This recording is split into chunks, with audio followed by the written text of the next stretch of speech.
ये क्वेश्चन हमारा मैथ के परसेंटेज चैप्टर का है। क्वेश्चन कहता है यदि आयत की लंबाई में 30% की वृद्धि व चौड़ाई में 20% की वृद्धि हो जाती है तो आयत के क्षेत्रफल में कुल कितने प्रतिशत की वृद्धि या कमी होगी। तो इस प्रकार के क्वेश्चंस को सॉल्व करने के लिए हमें एक फार्मूले का प्रयोग करना होता है। क्षेत्रफल में होने वाला कुल परिवर्तन जो होता है वो plus minus X plus minus Y plus minus X into Y upon 100, इस फार्मूले का प्रयोग कर हम इन प्रश्नों को हल करते हैं। अगर इस प्रश्न को हम हल करना चाहें तो बहुत ही आसानी पूर्वक हल कर सकते हैं। जैसे 30 लंबाई में वृद्धि है, 20 चौड़ाई में वृद्धि होती है, 30 20 50, 3 दूनी 6 प्लस 6 कर दें 56%, हमारा आंसर आ गया। अर्थात क्षेत्रफल में जो होने वाली कुल जो परिवर्तन होगा वो होगा 56%। अब इसी को हम फार्मूले के माध्यम से हल करेंगे। जो आयत की लंबाई है उसमें 30% की वृद्धि हो रही है। अगर वृद्धि हो रही है तो हम यहाँ पर मान प्लस में लिखेंगे, अगर कमी होती तो मान माइनस में लिखते हैं। चौड़ाई में 20% की वृद्धि होती है तो चौड़ाई में भी वृद्धि हो रही है तो इसका मान भी हम प्लस में लिखेंगे। और यहाँ पर जो चिन्ह रहेगा या तो दोनों में वृद्धि हो या दोनों में कमी हो तो प्लस रहेगा। अगर किसी एक में भी कमी हो रही है तो यहाँ पर माइनस का चिन्ह रहेगा, क्योंकि दोनों में वृद्धि है तो यहाँ पर प्लस लिखेंगे। x का मान है 30, y का मान है 20 बटे 100, 0 से 0 कट गया, 30 20 50 प्लस 3 दूनी 6, ये आ गया हमारा 56%। अगर मान प्लस में दिया गया है तो यहाँ पर जो है वृद्धि होगी, अर्थात प्रतिशत वृद्धि जो आई हमारी 56% आई। तो आयत के क्षेत्रफल में होने वाली कुल वृद्धि होगी 56%। अगर मान प्लस में है तो वृद्धि, अगर यहाँ पर माइनस में आएगा तो उसमें उसके क्षेत्रफल में कमी होगी।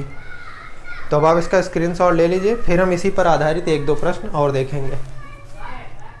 अगला क्वेश्चन है यदि किसी वस्तु के मूल्य में 20% की वृद्धि तथा उसकी खपत में 40% की कमी हो जाती है तो उसके खर्च में कुल कितने प्रतिशत की वृद्धि अथवा कमी होगी।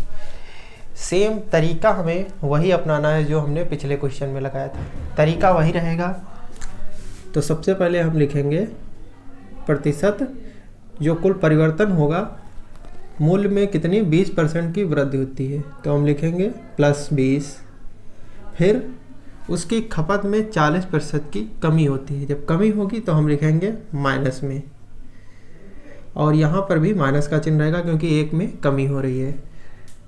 20 x इंटू वाई होता है 20 गुणे 40 बटे 100, 0 से ये 0 कट गए, 20 में से 40 गया, बचेंगे माइनस 20 और ये 4 दूनी 8, ये हो गया हमारा माइनस के 28%।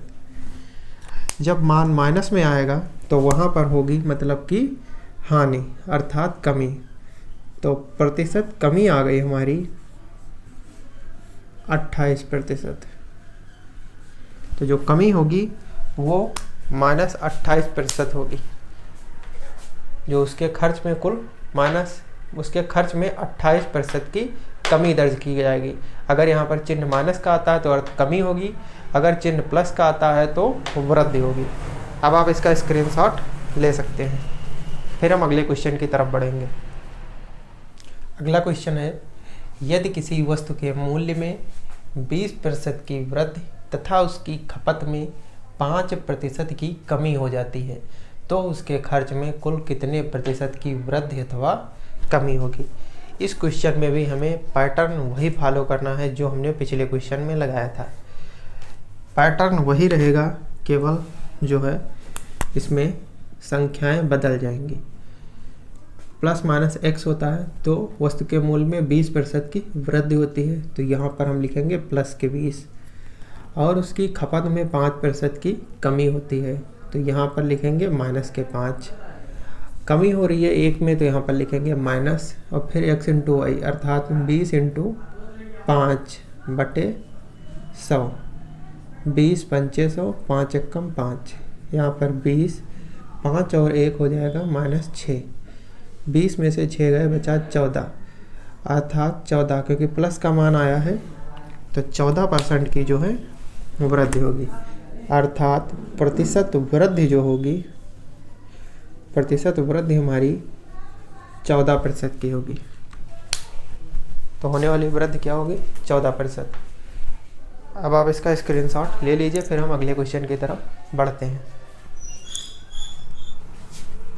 अगला क्वेश्चन है, यदि किसी वस्तु के मूल्य में 10% की कमी तथा उसकी खपत में 20% की कमी हो जाती है तो उसके खर्च में कुल कितने प्रतिशत की वृद्धि या कमी होगी। इसमें भी हमें वही फार्मूला प्रयोग करना है। सबसे पहले हमें लिखना है +-x +-y +-x into Y upon 100।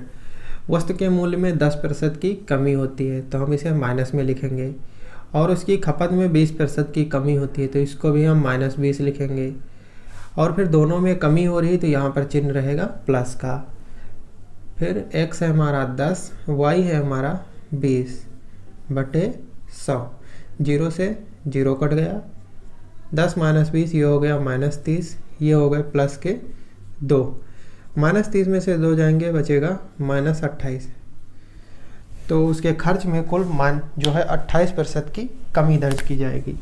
अर्थात प्रतिशत कमी जो होगी उसके खर्च में वो होगी हमारी 28%। माइनस जो है ये दर्शा रहा है कि उसके खर्च में जो है कमी होगी।